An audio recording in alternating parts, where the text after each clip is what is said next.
Back to school preparation is in high gear, and the government is working hard to ensure that all is in place. Welcome to this Tuesday's edition of Jamaica Magazine. I'm Adrian Atkinson. Coming up, the Education, Youth and Information Minister Senator Ruel Reid consults with parents on a number of issues. Catch highlights of one of those sessions. We also hear from the public on their tips for shopping for back to school. So stay with us. All this and so much more unfolds right after the break.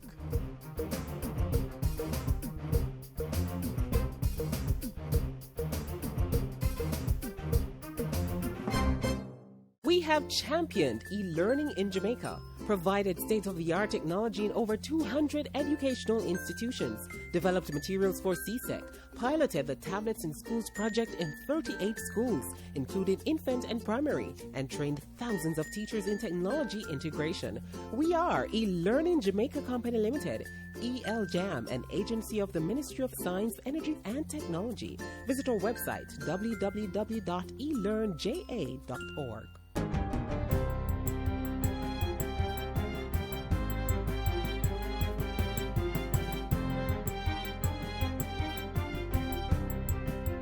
Good day, I'm Tamara McHale, and this is your GIS News for Tuesday, August 16. Plans are far advanced to locate 10 Jamaican sites to participate in clinical trials for a Zika vaccine. Acting Chief Medical Officer Dr. Winston Delahaye made the disclosure at a Rotary Club function on Monday. The trials are being conducted by the United States National Institute of Allergy and Infectious Diseases. They've actually started in the US, but they need about 80 other sites in the Caribbean and Latin America. And I think we may be able to provide 10 of those sites. With the trial, healthy human subjects will be provided with the vaccine, then tracked for 6 months to a year to see how many of them will get infected with the Zika virus. In sport, Prime Minister Andrew Holness has congratulated the island's athletes who are competing at the Olympic Games in Rio de Janeiro, Brazil. There are still more medals to be won, and the entire Jamaica is willing you on to win. Just reaching the Olympic Games, however, is an achievement in itself. It says that you are among the best in the world, and we are all so proud of our athletes. Prime Minister Holness returns to the island today after being in the Brazilian city since last Thursday. Meanwhile, the minister responsible for sport has congratulated Jamaica's Shericka Jackson, who secured a bronze medal in the women's 400 meters race Monday evening. Congratulations, Shericka. You're on the podium. You've medaled. Jamaica is proud of you. Jackson, who is competing in her first Olympics, finished third in a time of 49.85 seconds. Minister Oliver Grange also expressed congratulations to Stephanie Ann McPherson, who finished sixth in a time of 50.97 seconds. The race was won by Shawnee Miller of the Bahamas in 49.44 seconds.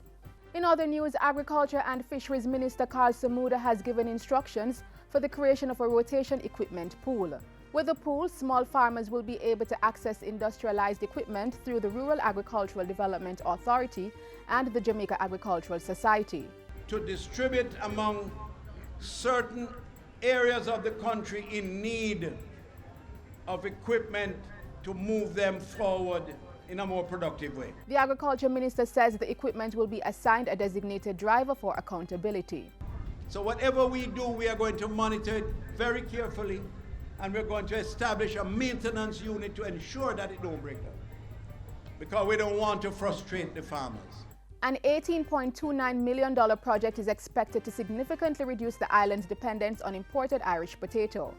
Through the in vitro propagation of Irish potato seeds training program, Jamaica will establish its first Irish potato seed project.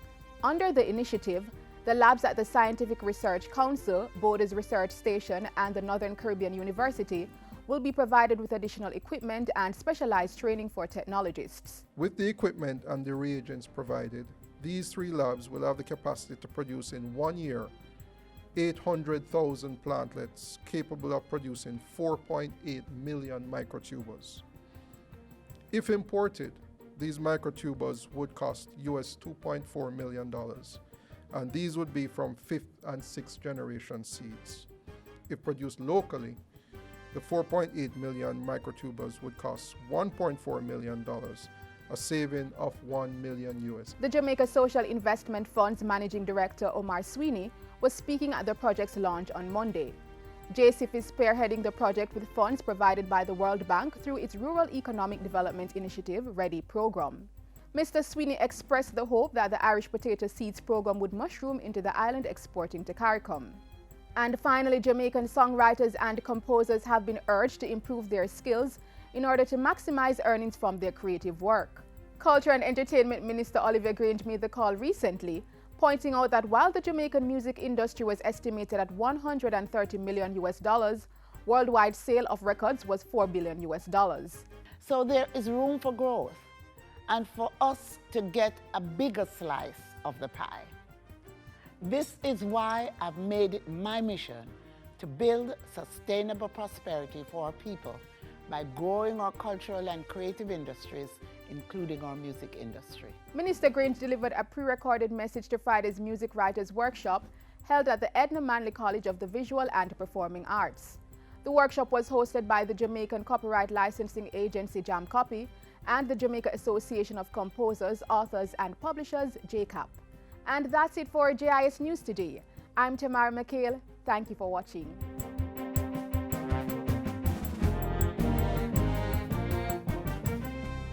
This is the Aedes aegypti mosquito that spreads the Zika, chikungunya, and dengue viruses. Protect yourself from the bite of this mosquito. A message from the Ministry of Health. One area of focus for the government is ensuring that parents are more involved in taking decisions for the development of the education sector. To support that, the Education Minister has been meeting with parents to hear their concerns. We now revisit one of the consultation sessions. I can understand very well the decision that the policymakers make, but you must also be reminded that we too as parents have choice. That's right. Parents do have a choice and play an important role in the decision-making process for the education system.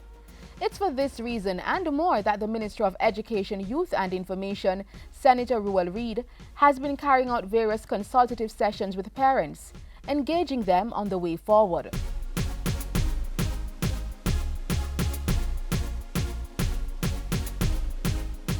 Parents from all across the ministry's Region 2, which comprises persons from the parishes of Portland, St. Thomas and St. Mary, along with educators and education officials, gathered for a meeting of the minds to address major issues and create solutions. As a rural area, you have a lot of small schools. You're not an urban area where you're concentrated. So we have some issues. We have a lot of what we call multi-grade schools in this region. It's a challenge, but we have to work to make sure that we deliver as best a quality education as possible. To deliver quality education, students and educators must feel safe. Parents were therefore informed of present and incoming measures by the ministry to ensure just that. One of the things that we're doing is identifying one teacher from your school, primary, secondary school, and we will bring in those persons for a one-day training and equipping them with the knowledge and skill sets to go back into the schools. One, to establish a safety and security committee in schools, and this committee is comprised of both internal and external stakeholders. A second thing that they will do is to be able to conduct safety and security audits in the schools and to see where the gaps are and to take a more proactive approach in looking on the issues rather than waiting until something happens before we treat on them. That's the first part of the drive. The second aspect of it is that we will be recruiting 800 additional persons, and these are young persons that will be assisting or complementing the work of the safety and security officers in the schools. And these persons will be trained through HEART on a 2-week program and then continuous training over the next 12 months. They will be placed in the schools to assist the school safety officers to ensure that our school remains safe. Some had concerns about the ministry's new policy, which makes auxiliary fees non-mandatory. The majority of schools, when we look at the average, the compliance rate was 49%. And the majority of schools, when we took out of those vouchers what was not really auxiliary fees, but were consumables like epaulets, IDs, and so on. What was really being called auxiliary fee was round about, on average, $5,000. So our program was based on the fact that we would give to schools an additional $7,500.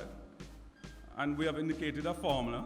So the point is, our argument was, if your average, and we said make the adjustment, and if the contribution, or if you want to say auxiliary fee, that you're charging, let's use that term, was $5,000, and I'm giving you $7,500.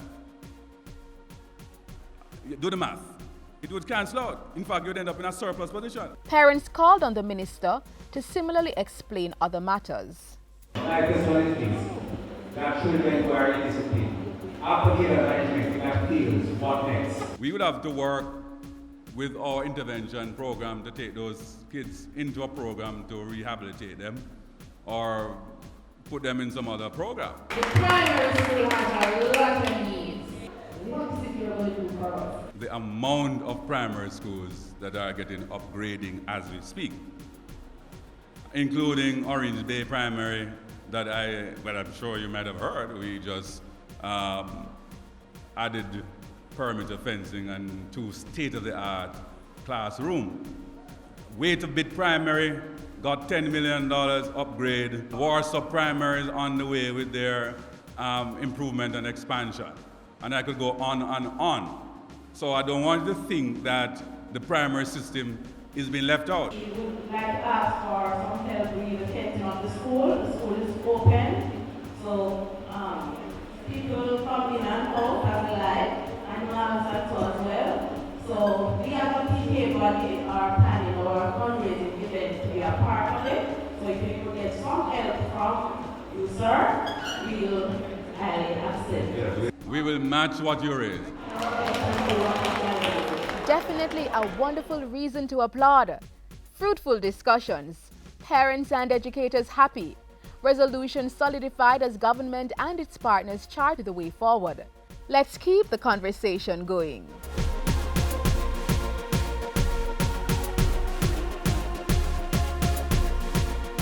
I say be careful what you teach your little children. Make sure I know something to hurt them. Mind what you saying to my sister. She could be the next prime minister. Sexual abuse is always a very difficult thing to confront, particularly when the alleged victim is a child. Parents, if it is that you suspect that your child has been sexually abused or is in a vulnerable set of circumstances where an abuse may occur, we encourage you to have dialogue with your child. Take the child to the pediatrician who normally attends to the child. If there is no such pediatrician, take your child to the clinic, to the hospital, to some medical practitioner who can do an assessment for you.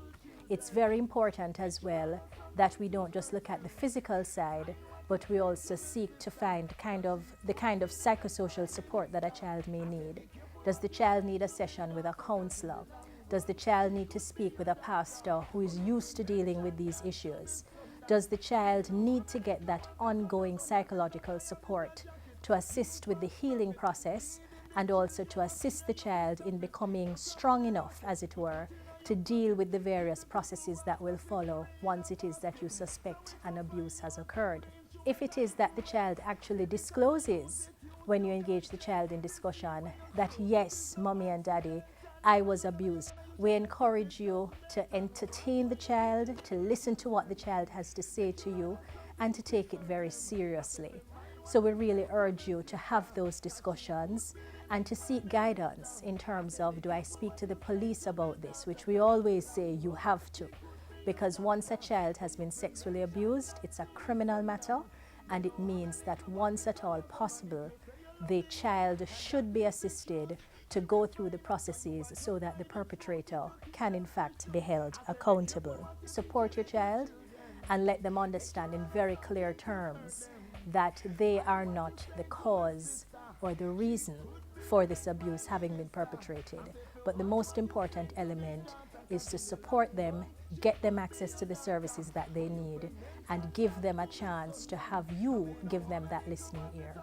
For these tips and of course any other information that deals with children, that is anyone under 18 years, please feel free to contact the Office of the Children's Advocate. We're at 72 Harbour Street, downtown Kingston, and our numbers are 948-1134, or website www.oca.gov.jm. Thank you. Watch what you teach your little children. Make sure I know something to hurt them. Mind what you're saying to my sister, cause she could be the next Prime Minister.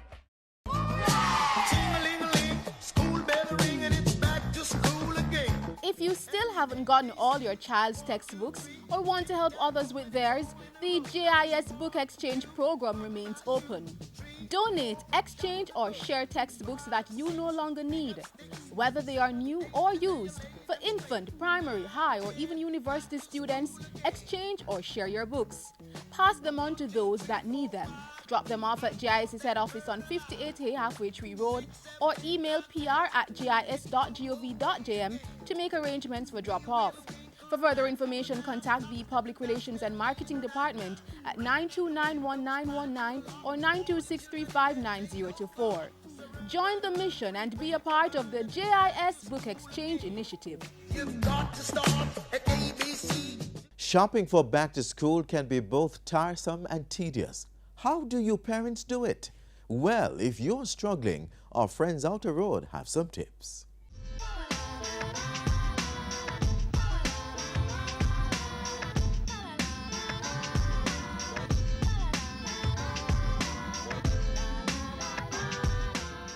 Some place selling expensive and some selling a little cheaper. So you have to shop around now and go where you find the best value. That's what I'm trying to do right now. So I'm going on this side to see if I can get some car key for my sons to go to school. Make sure when you come out, you make sure you do your to-do list. You understand me? You don't know you can have $1 million and just want to spend $10,000 alone because you don't know how the budget set for the month. You understand me I say? Don't put ourselves over the edge to say, children already have new bags. I have to have bags from last year. Don't say I have to buy new bags this year. Just buy what is more important. Go to all the bookstores and see where you can save $1 or $2. Come out early to shop. First and foremost is to make telephone calls to find out where the prices are best, and then go to that location and acquire the books accordingly. I find it quite simple, just that some places they are more expensive.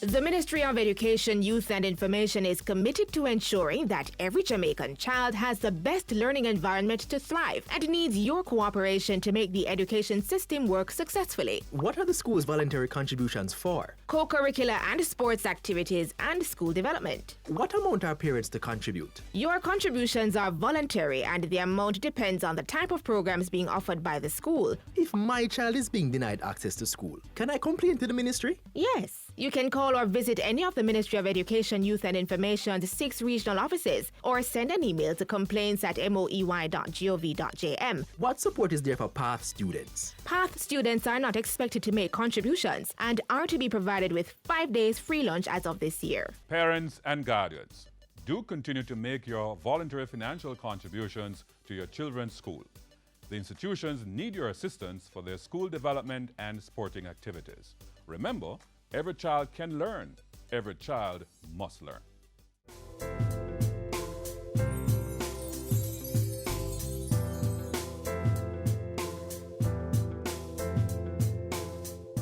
Through the work of the Economic Partnership Agreement between the European Union and CARIFORUM countries, Jamaican officials are being trained to carry out food testing on the island. Let's learn more.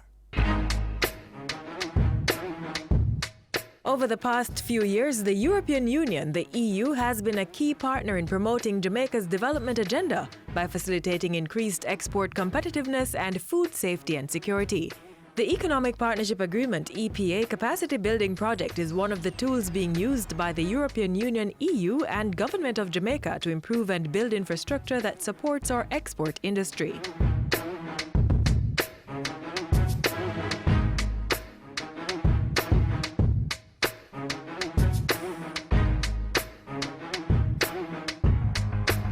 The EU-funded project, which is being implemented by the Planning Institute of Jamaica, PIOJ, seeks to improve our nation's productivity and output in agriculture, resulting in economic growth.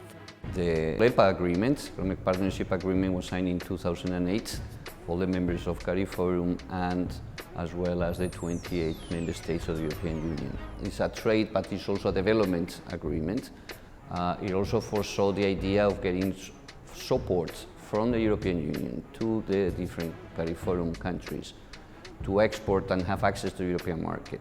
The type of activities that we have been implementing here basically was to upgrade laboratories to be able to test the products to comply to European standards, so therefore raising the standard. That includes not only providing the equipment but also the training.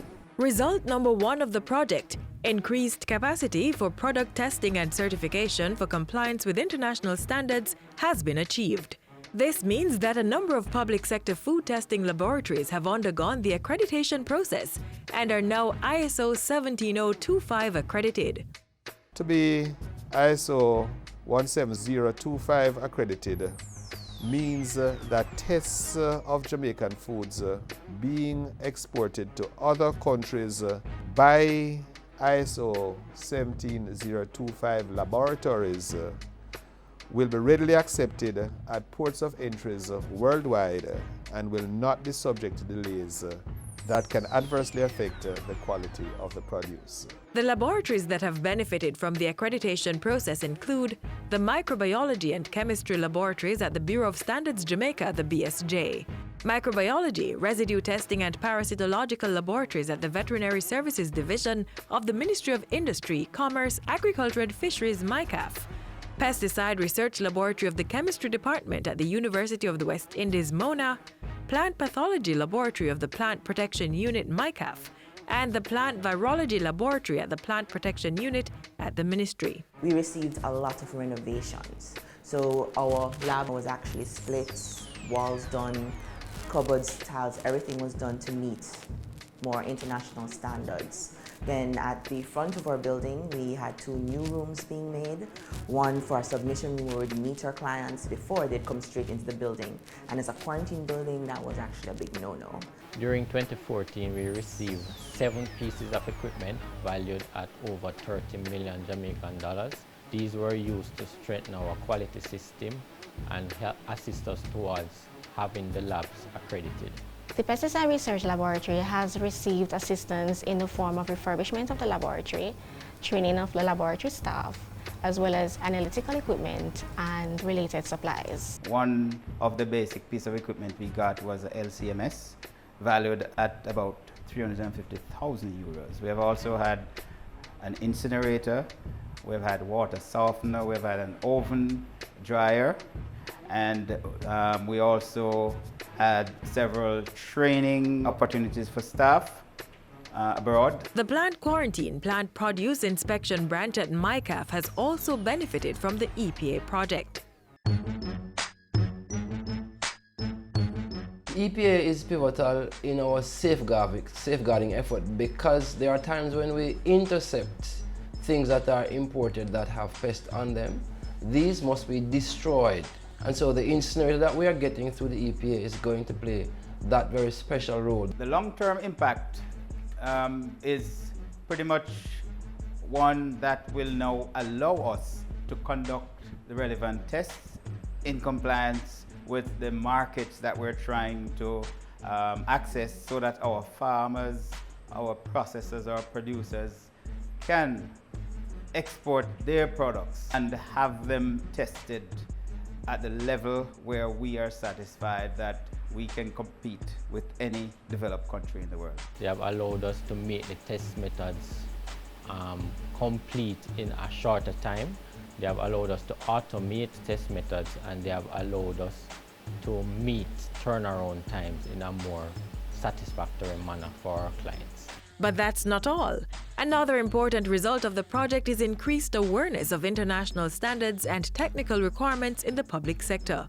Exposure of public officers to advanced training in food safety and other related standards, training for specific assessments on animal and plant health issues can only strengthen Jamaica's institutional framework and facilitate increased exports by private sector stakeholders. And the EPA team continues to work on the sensitization of and dialogue with the private sector on technical barriers to trade, TBT, and sanitary and phytosanitary issues, SPS. The private sector is directly involved in the production and export of food and agro-processed products and deals directly with the different trade issues. Food exporters must meet the TBS and SPS requirements of the countries importing their goods. So it's clear that the EPA capacity building project has already started to significantly transform the Jamaican business sector, resulting in sustainable and economic development. And the EPA2 project further enhances this transformation. The EPA2 financing agreement was signed in November 2014 and is being implemented on a phased basis. A part of this agreement focuses on providing assistance to coffee and spices industries, two sectors with the potential for increasing exports from Jamaica to the European Union. EPA 1 project focused only on institutional aspects and trying to bring the laboratories to ISO standards. And the second one built on this, and then is when we have introduced the specific support to the two industries. The particularity, in order to do that, we have got an agreement with the International Financial Corporation, which is part of the World Bank Group, which specializes in support to the private sector, and they are responsible for the implementation of this component of the program. The Economic Partnership Agreement Capacity Building Project will continue to contribute to Jamaica's national export strategy, supporting Vision 2030 Jamaica National Development Plan to make Jamaica the place of choice to live, work, raise families, and do business.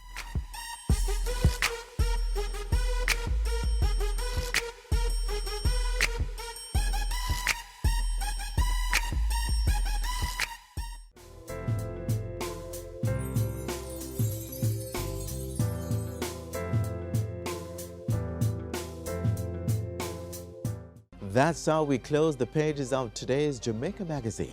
Thanks for sharing with us. And be sure to tune in again tomorrow for another informative program. Keep in the know by going to our website, jis.gov.jm.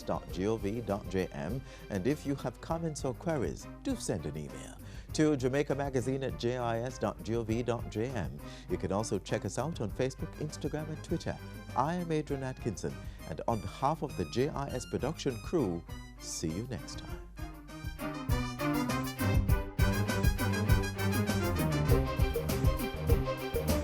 This has been a production of the Jamaica Information Service, the voice of Jamaica.